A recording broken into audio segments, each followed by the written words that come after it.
ایک ایسا مقام جہاں پر نواس رسول صلی اللہ علیہ وآلہ وسلم یعنی حضرت امام حسین علیہ السلام کا کٹا ہوا سر ایک رات کے لیے جس مسجد میں رکھا گیا، اس مسجد کی میں آپ کو زیارت کراتا ہوں۔ 14 یا 15 محرم کا واقعہ، جب یہ فوجی یزید 72 شہداء اور مولا حسین علیہ السلام کے سر کاٹ کر کوفہ لے جا رہے تھے، تو ایک رات یہاں پر انہوں نے قیام کیا، اور امام جعفر صادق علیہ السلام جب یہاں پر آئے تو گریہ فرمایا، اور صاحب نے پوچھا کیا مولا آپ گریہ کیوں فرما رہے ہیں؟ تو پھر مولا جعفر صادق علیہ السلام نے فرمایا کہ یہاں پر مجھے اپنے دادا حسین علیہ السلام کے کٹے ہوئے سر کی خوشبو آ رہی ہے، اور جن کے گوشت کے ٹکڑے ابھی بھی یہاں پر دفن ہیں۔ یہ مسجد حنانہ ہے۔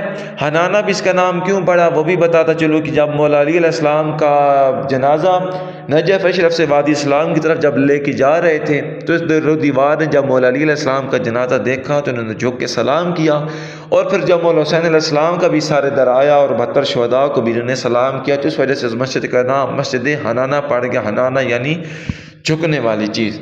یہاں پر آ کے جب سر پہنچے تو ایک رات کے لیے راہب نے سر اپنے پاس رکھ لیا، ساری رات زور و قطار سر کو اپنے سینے کے ساتھ لگا کر روتا رہا، اور پھر ان سے پوچھا کہ اے مسلمانوں، تم لوگ رسول کے نواسے کے ساتھ، جن کو رسول اپنا چین سمجھتے، ان کے ساتھ ظلم کیا۔ لانتی فوج آل محمد کے ساتھ ظلم کرتی چلی گئی۔ یہ وہ سامنے مقام ہے جہاں پر راہب نے مولا حسین علیہ السلام کا سر لے کر بیٹھے رہا، اور ساری رات روتا رہا، کیونکہ وہ سر قرآن پاک کی تلاوت کر رہا تھا۔ اللہ اکبر۔ یہ زیارت کر اس جگہ کی، راہب نے یہاں پر ایک نقش بھی بنایا تھا، اس طرح کا کوئی نقش تھا۔ اللہ اکبر۔ یہ وہ جگہ تھی جہاں پر راہب نے ایک رات کے لیے مولا حسین علیہ السلام کا سر، نواس رسول کا سر، ایک رات کے لیے یہاں پر رکھا، اور پھر پیسے بھی دیے راہب نے کہ یہ سر مجھے دے دو، لیکن انہوں نے نہیں دیا۔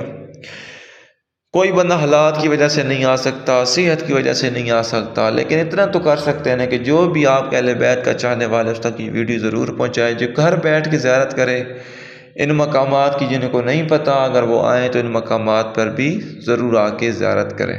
اللہ پاک اب تمام مومن مومنات کو یہ زیارت نصیب فرمائے۔ یہ مسجد حنانہ ہے، یہاں پر مکمل باجماعت نماز قائم ہوتی ہے، عزاداری کا ماتمداری کا سلسلہ یہاں پر جاری رہتا ہے۔ تمام مومن مومنات کے لیے دعا ہے کہ جب بھی آپ کوفہ میں آئیں، نجف اشرف میں آپ مولا علی علیہ السلام کی زیارت کرنے کے لیے آئیں، تو مسجد حنانہ میں ضرور آئیں۔ اور یہ ساری روایات لکھی ہوئی کہ مولا جعفر صادق علیہ السلام آئے، اور جب گریہ فرما رہے تو صاحب نے پوچھا کہ کیوں گریہ فرما رہے، تو انہوں نے پھر سارا ماجرا بیان کیا کہ مجھے اپنے دادا حسین کے سر کی خوشبو آ رہی ہے۔ تمام مومن مومنات کے لیے دعائیں، مولا سب کو زیارت نصیب فرمائے۔